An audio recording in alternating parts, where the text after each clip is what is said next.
Hi, everybody. I'm Beatty Combs-Renos, and welcome again to the Ask Beatty Show.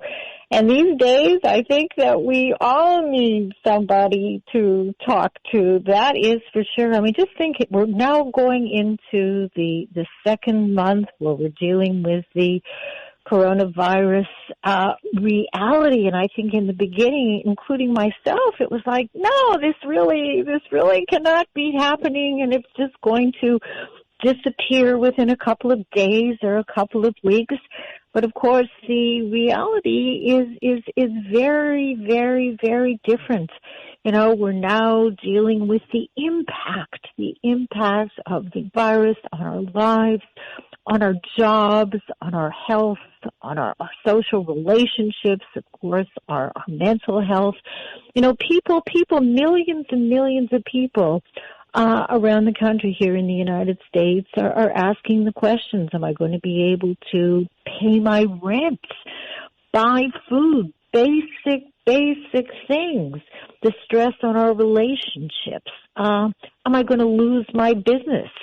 Is my job that I have counted on for so many years, is it going to go away? When will the businesses be reopening?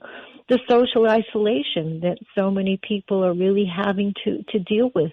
Homeschooling, having your children, as much as we love our children, having our children around 24 hours a day. I mean, all of this is putting an enormous amount of stress on ourselves and our lives and our relationships.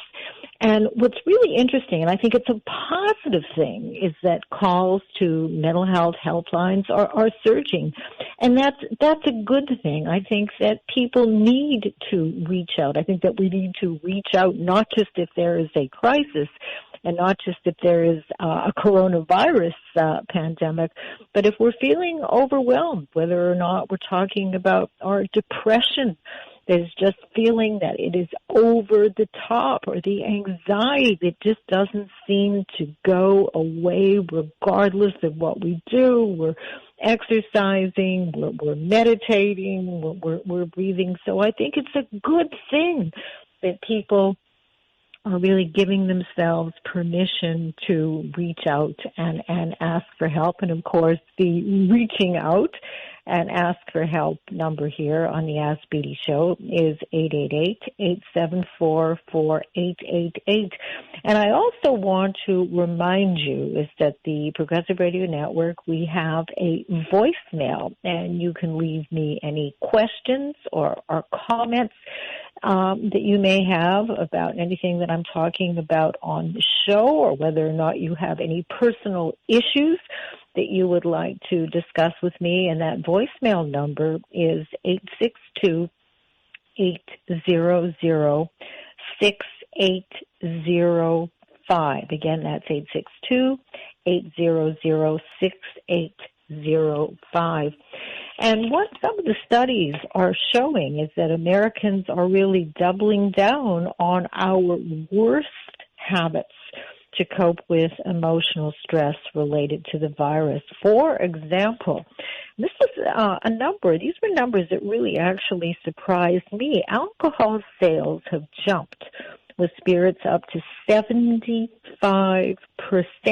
So people are reaching for alcohol rather than trying to walk around the block or lift weights or do some cardio exercises in their homes or in their apartments.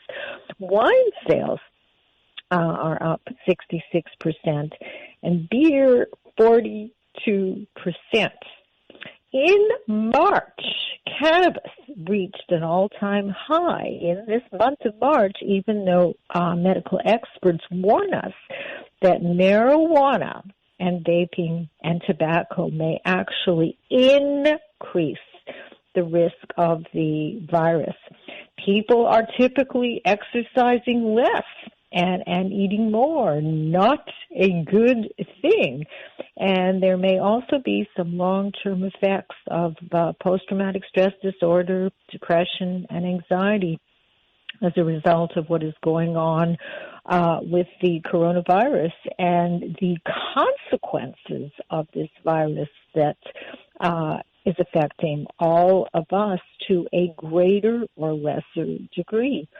But if you find yourself, and I think a lot of people are saying, I should be grateful and I should be happy that I have not been diagnosed or I do not have the virus. But if you find yourself judging your emotions or responses, remind yourself, you need to be kind to yourself. You need to remind yourself that your feelings are normal and justified. And we are all still trying to find a way to deal with a very, very new reality. So if you're feeling overwhelmed, and all of us are feeling overwhelmed at times, focus on breathing instead of reaching for your phone, instead of reaching for alcohol or wine or beer. And I think it's also important to really set a news and social media cutoff time. I have patients that are literally glued to the television constantly, almost, 24 hours a day when, they are awake. And it's not a good thing. What I have found, you check in a couple of times a day, find out on any, new updates, and try as best as we're all trying to have a regular routine for ourselves every day. Many people now, of course, people who are working are working from home. And what I have found to be really helpful for me is I'm trying to create as normal a routine, a daily routine, as possible. In fact, I'm trying to replicate the same kind of routine that I had prior to the virus. So I wake up in the morning, and the first thing I'll do is do my exercises, and I find it's a great way to start the day. I do my leg exercises. I have all of my weights, and after 15 or 20 minutes, even if I don't have a lot to do on any particular day, I feel good. I feel less tense and really ready to start the day, whatever that might mean. And of course, I'm seeing all of my patients, everybody that I treat, on Zoom or on Skype or on the telephone. And is it as satisfying? I think neither for myself or for my patients, but we're doing the best that we can possibly do. And I'm finding, and I would be really curious to hear whether you're also finding ways to just get out of the apartment and walk around.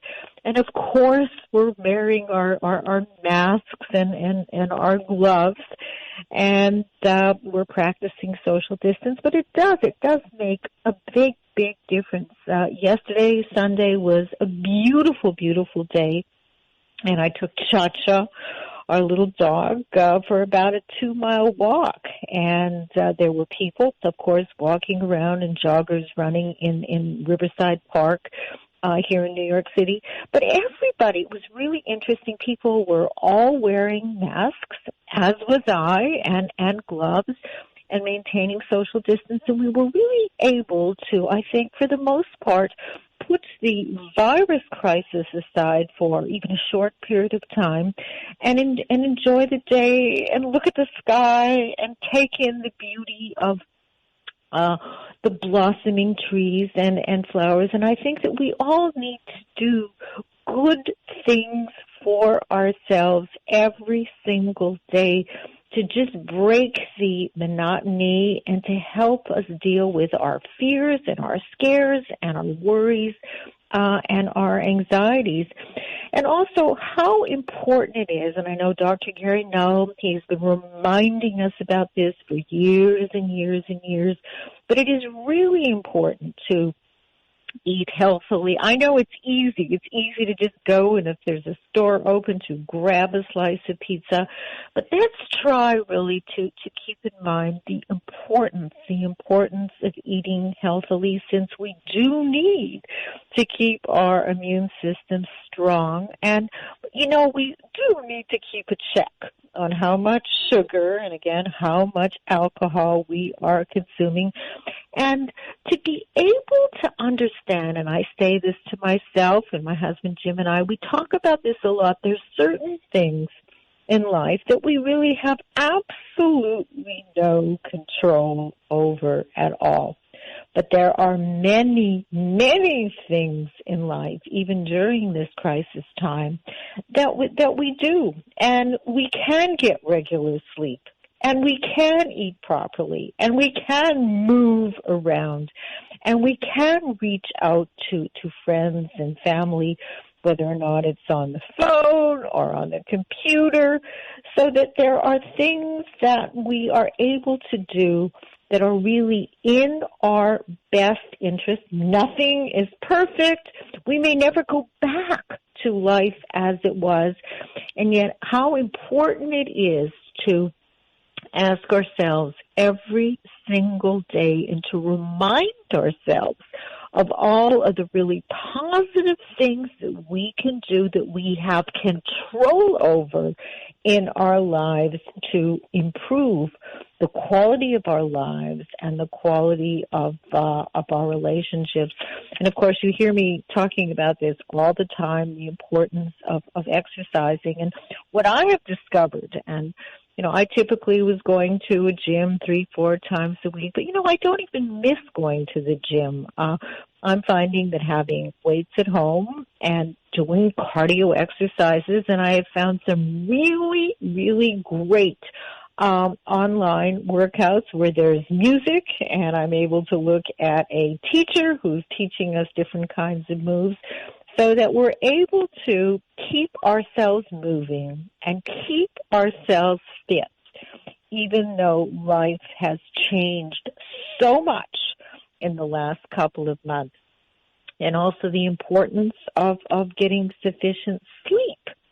And, when it comes to respecting each other's boundaries, there have been so many articles in magazines and in the newspapers about the real challenges of dealing with people, even people that we love, on a 24-hour-a-day basis. And I think it's important. It's important for, if you have young children, for them to understand that mom and dad, and if they have siblings, that we all need our space, and to be able to communicate all of this in a really clear and respectful way. And if things are getting a little difficult and challenging, to be able to say, look, I think we need to take a break. If you're finding that the conversation, if you're finding that the communications are really getting off track, I have found in my own life, Jim and I have found that, look, if things are not in our particular conversation, to be able to say, look, you know what? I think we need to take a break. I think we need to take a time out. And why don't we meet in 15 or 20 minutes or even an hour, and we can resume the conversation after we're feeling better, and after we may not be feeling so upset and angry, and so that you can give yourselves permission, even though it's sometimes very, very challenging to deal with difficult and challenging situations in the best possible way. But we have to be really mindful. We have to be very, very mindful of the importance of really respecting ourselves and respecting the people around us, because these days most people are not getting any breaks from one another. So hopefully if you have, more than one room, you can go into another room and give yourself and give your family members the time that we all need to just recharge, because you can't be with anybody 24 hours a day. I don't care how much you love the people who you're around. We all need our personal space, and people really have to learn to respect each other's personal space. You know, and again, I mentioned about the importance of just taking a walk around the block. And the weather, of course, is starting to be really, really beautiful. And as long as you're doing what you need to do, which is, you know, wearing the gloves and wearing a mask and keeping the social distance, a short walk, it's really a great way to improve, one's mood. I know many, many people that I treat, they're real believers in meditation. They find it to be very soothing. They find it to be very, very helpful. So if you have never tried it, you may want to give it a shot. And if you find, however, that meditation is not for you, then, you know, that's okay too. But you also have to give yourself permission. For example, you've gone through everything that you can possibly think of to try to alleviate your depression, to try to alleviate your anxiety and your fears and your upsets. And you're finding perhaps that nothing is quite working the way you would hope. And that's the time that I hope you give yourself permission to reach out to a professional person. And, entering into a therapeutic relationship, it doesn't mean for the majority of people that you're going to be in therapy for 1,000 years. But what my patients have found, what I have found, is just getting a second opinion, a second perspective can really, really help you, just kind of get yourself back on track. Now, of course, so many other issues, marital problems, sexual problems, severe mental health problems, in many, many ways have really taken a back seat to what's going on with the coronavirus. And what I've noticed online is that, of course, therapists are now almost completely treating patients on Zoom or on Skype or on the phone. And, who knows, that may be the way therapy is going to be working for many, many people. I have to tell you, my preference, however, is to see my patients face-to-face in my office here in New York City and in East Hampton. But at this time, that is not possible, and we're all doing the best that we can possibly do under the circumstances. But you know what? There was a really, really nice piece in the New York Times, and this was not a doom and gloom article, but this was an article, and the headline was, "I like it, actually, why so many older people are thriving in the lockdown." And, the article went on to say that many New Yorkers in this older age group, 70s and 80s and older, are actually thriving during this challenge. And, they're saying that they're skilled. They're skilled at being alone, not fearful about their careers, assuming that, of course, they're not still actively working. They're not worried about prospects. They're emotionally more experienced at managing the great disruption of everyday life that is affecting everyone. And the reality, and this is according to a psychiatrist, Dr. Gary M. Kennedy, who's the director of geriatric psychiatry at Montefiore Medical Center and a professor at Albert Einstein College of Medicine. So what he's saying is that the reality is that older adults as a group have a positivity bias or tendency to see the good side of situations, including this situation. And then he goes on to say that their pessimism and anxiety tend to abate with age, and that they're no longer striving for material achievements. So what matters to them now is what's emotionally satisfying, and they're more likely to say, I've been through this before. And, I'm actually hearing this from more people than I would have expected. That, initially was like, oh my goodness, how am I going to get through the days? And yet, people have no choice but to adjust. And people are really getting used to, which is not to say that we don't want to go back to, our old, more normal way of living. But people are actually adjusting reasonably well to this new reality. They're Zooming. In fact, it was something that I never would have done on Saturday evening. Jim and I, we Zoomed with some friends of ours who are from New York, but spending some time in Coconut Grove, just out of Miami.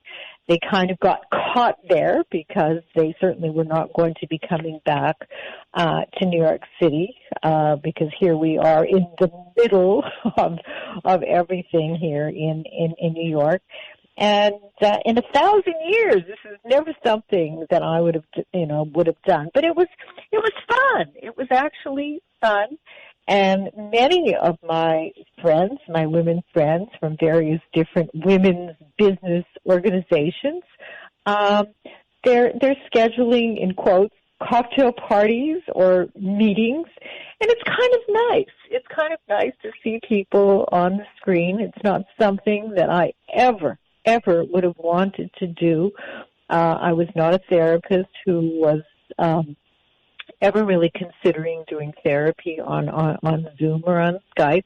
But when we don't have options, we really do need to adapt and look at the bright side of things. And I'm just hoping, that people who are really in a situation, in a dire situation where they don't have health care and don't have food and are really concerned about how they're going to be paying their rent, whether or not they're going to have jobs, whether or not they've been able to get any money from the stimulus package from the government, whether they've been successful at filing unemployment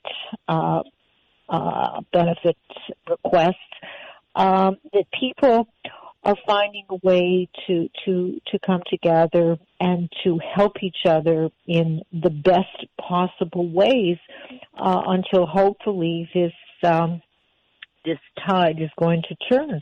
Although there was a recent, actually today, report from the federal government, and there are predictions that things are not going to be getting back to normal any time soon at all. So that we're all kind of in this adaptive mode every day, trying to find ways to live our lives in the best possible way. And that's all we can do, is control the things that we have control over, and realize the difference between the things that we have no control over and the things that we do, and to really focus as much as we possibly can on things that we can actually control. There was a very interesting, I thought, and a very timely article in a magazine, and the article was an essential mental health check-in. And it's really true when you think about it. Every year, most of us anyways, we schedule appointments with our doctors and our dentists to make sure that our body and teeth are strong and healthy. So doesn't our mental health merit the same kind of attention? I think it does, and I think that most people probably don't think about it in the same kind of way as we do about getting our annual mammograms or bone density tests. So although an annual psychological checkup may not be feasible for everyone in the current healthcare system, and hopefully one day very soon that is going to change. Individuals should still feel empowered to explore their mental well-being. And a self-exam, it is a really, I think, very succinct exam that I'm going to ask you to consider right now. It's not an official diagnostic tool, so in no way does it substitute for a professional assessment or treatment. But these are a number of things that I would like you to honestly consider. So, number one, how are you really doing? So, if you're looking at your mood, do you have days when I feel down? Of course, we all have days when we feel down. But over the past year, I haven't experienced a period of depressed mood that lasted longer than 2 weeks or negatively affected my work or relationships. And hopefully that is true for you. There's enough going on in my life to keep me absorbed, and I have interests or hobbies I engage in regularly, and that would be the best case scenario for most of us. And if you're looking at your relationships, especially now, you have to take an honest look. Are you really happy with the quality of your relationship? The people who you care about, are they respectful of you and your needs? Are they loving? Are they trustworthy? Because I think it is important, not just once a year, but to take a look at the reality of our relationships. And of course, we all go through lots and lots of ups and downs in our lives with our partners and in our relationships of all kinds. But the most important thing is that you hopefully have people in your life when problems arise, as problems are always going to arise, that they are serious, that they care enough about you, that they care enough about your relationship to acknowledge and address and resolve problems as best as one can. And these are the kinds of people that we want in our life. And if you're looking at your professional and financial stability, and that's also something too, especially now, for people who are in the market, it's a very, very scary time. I know I read a lot of business articles about how this is the best time to be buying stocks, but for people who have little or no money, it is a very, very scary time. If you're thinking and worrying about, am I going to have a job? Is the business that I just opened very recently, is it going to survive? These are very, very real and very scary issues that people are having to really tackle right now. Also looking at things that I think a lot of people would rather not look at, substance abuse, and asking yourself, is your alcohol or drug use? Of course, we shouldn't be drinking and we shouldn't be using drugs, but is it under control? And would others in my life agree? Because when people are really stressed, again, we have options. We can choose constructive ways to deal with our anxiety and our depression and our fears and our upset, or we can engage in really destructive and self-destructive means as well. So in doing a self-inventory, you really need to be honest with yourself. This is another little area that this test asked us to consider. My temper. Is my temper typically under control? Do I use physical aggression to intimidate others? People don't often tell me to calm down or think of me as hot-headed. Do I hold grudges or plot revenge against those who have wronged me? And, of course, if we're dealing with people, whether we're talking about anxiety or depression or temper that is oftentimes out of control, it's always about trying to figure out what is it all about? What is my depression about? What is my anxiety about? Why am I always so angry and so volatile? And sometimes it's really difficult to figure out all these things on your own, which is why having some therapy, even some short-term therapy, can really give you a new perspective on things that you've not been able to figure out on your own. For example, if the depression or anxiety has to do with old issues, what I called skeletons in the closet or unfinished business, it's not that we can change our history. We can't change things that happened, a second ago. But there is a really effective way. And I've been a psychotherapist and a sex therapist now, and every week that I say that I can hardly believe that it's true, but for over 35 years. And what I've discovered that there is a very, very effective way to help people emotionally work through what did and did not happen in their family life, in their previous relationships. And it doesn't mean that you're going to forget. And it doesn't mean that you necessarily have to forgive people who really, really hurt you. But what you are able to do in emotionally processing all your feelings, you're able, and people say this to me all the time, that for the first time in my life, I feel like I am living in the moment, in the present, without having one foot in the past and one foot in the present. And when it comes to anger, anger is it's a normal emotion. It's an okay emotion as long as it is not out of control. And again, it's important to try to figure out, why do I feel so angry so much of the time?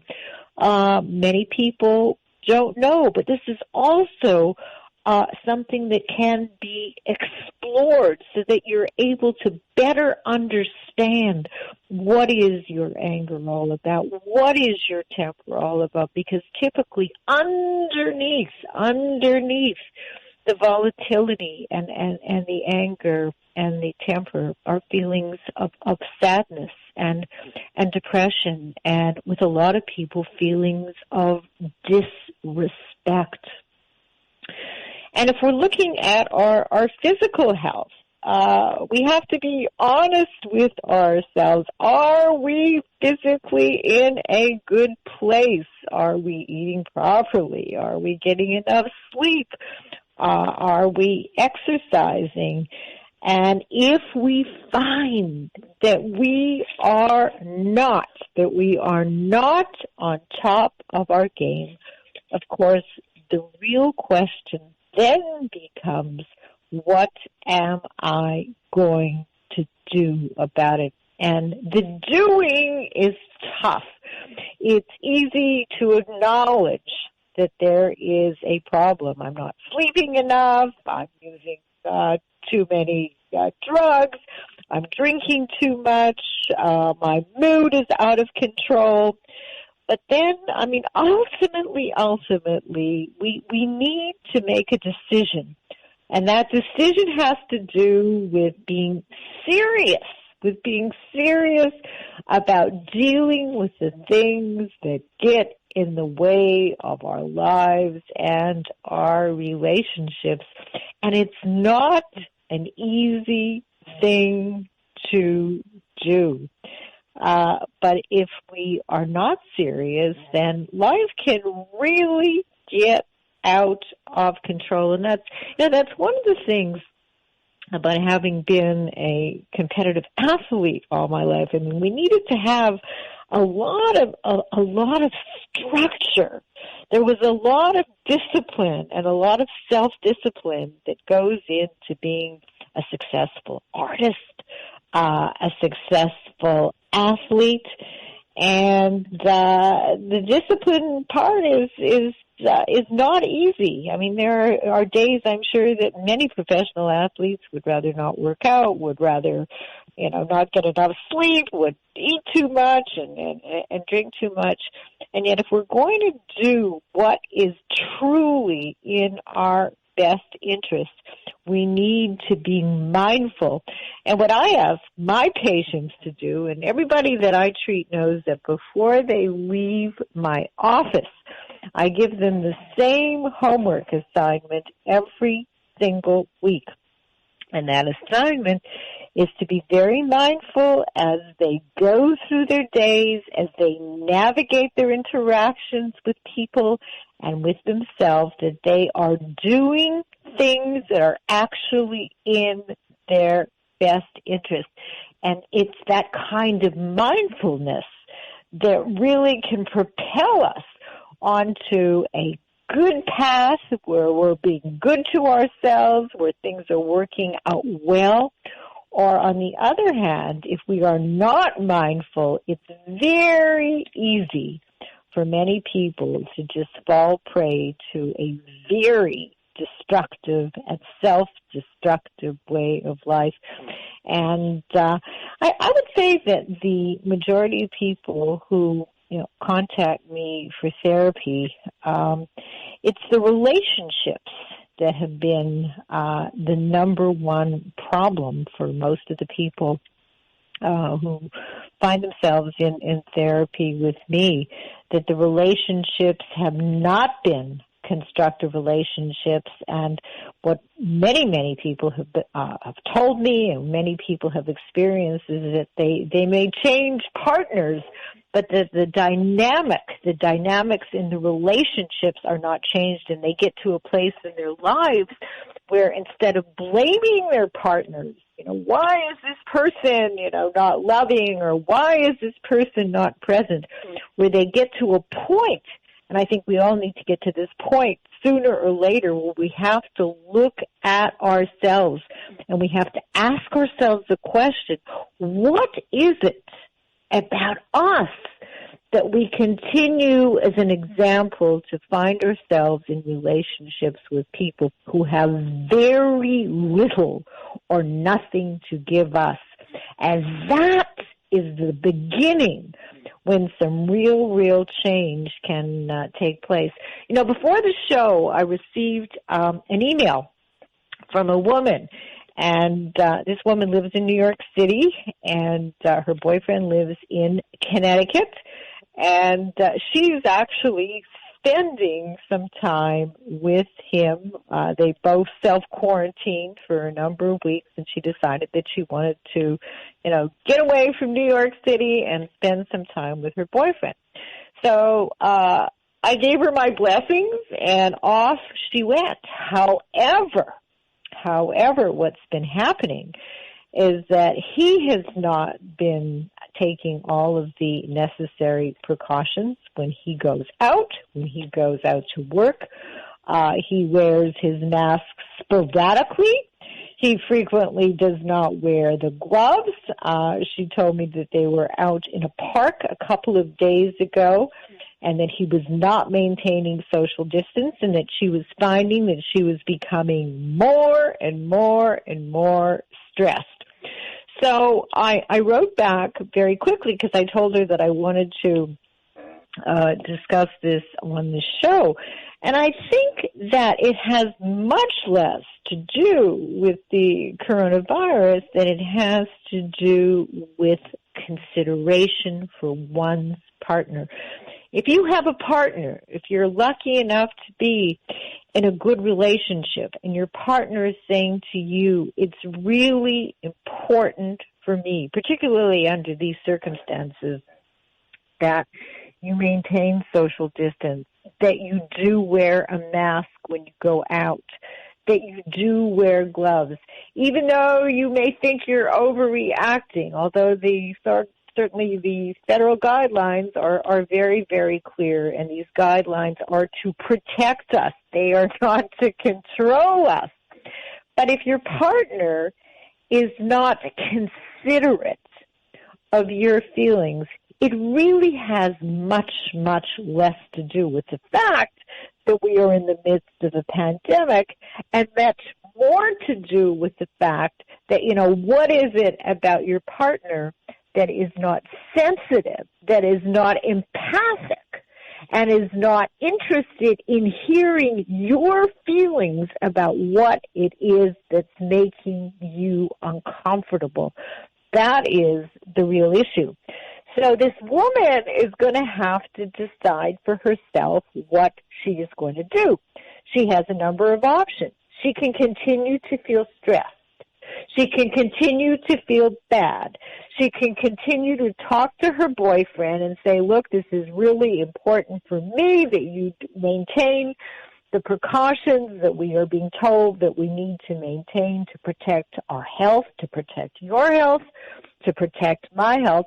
But if he is not willing to do what is in his best interest, then she needs to make a decision and do what is in her best interest, which is probably, unless things change dramatically today, she needs to go back to her apartment in New York City where she feels safe, where she is in control, where she is, when she goes out, maintaining social distance, where she's not going to have to feel stressed, and she's not going to have to feel badly, and she's not going to feel that she needs to badger her boyfriend over and over again to be considerate and sensitive of her feelings. And of course, these days, it's not just about feelings. When we think about it, it is truly about life and death issues. I look at the statistics every night on the news, people who are dying, people who are contracting the disease. So these are not just statistics that are made up, so that if you're with people, and certainly in this particular situation, if there isn't enough love, if there is not enough respect, if there is not enough intelligence to actually do what is in everybody's best interest, then this woman, I would suggest immediately that she packs her bags and that she comes back to New York where she can feel less stressed and safe in her own environment, where she is not going to have to worry about being put at risk by somebody who is supposed to love her. So I suspect that she's going to be listening to the show and will hopefully send me an email and let me know what she thinks about my advice.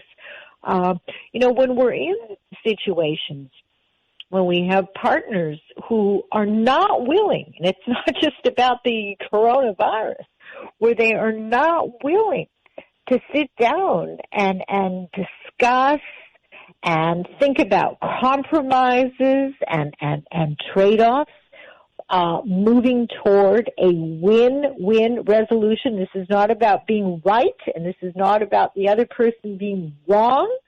When we care about people, whether or not we're talking about politics or whether we're talking about partnership and romance in our personal relationships, we are hopefully going to surround ourselves with people who are interested, who are really serious, and who are really interested in solving problems. We're able to get to a win-win resolution. So I hope this woman is listening to the show and that she actually is going to take in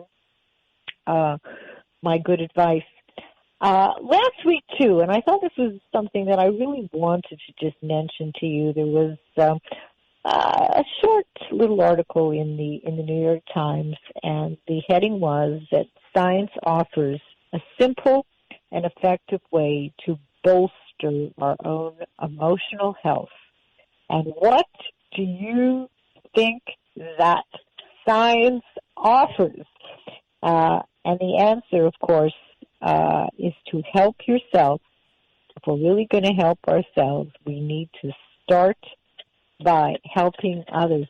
You know, in the apartment building where Jim and I live in New York, there was a sign, and it was, I think, a couple that were offering for people who had difficulty, you know, getting out, that they were offering to shop, that they were offering to walk the dogs. And it's a question of, you know, what do we do in life, and not just in the midst of a crisis? You know, what can we do to help one another? You know, what do we as a society really owe to one another? I think it's so easy on a day-to-day basis for our thoughts to only revolve around ourselves and what we can get and what we're going to do. But for a society to really function in an effective way, you know, politically and economically, there needs to be an us focus. There needs to be a we focus. And, you know, one of the things that I hope, and I think that we're all hoping that's going to come about as a result of this pandemic, is that people are going to be thinking about other things other than the typical superficial things that so many people focus on. You know, are we going to make more money? What kind of a designer dress, am I going to want to buy?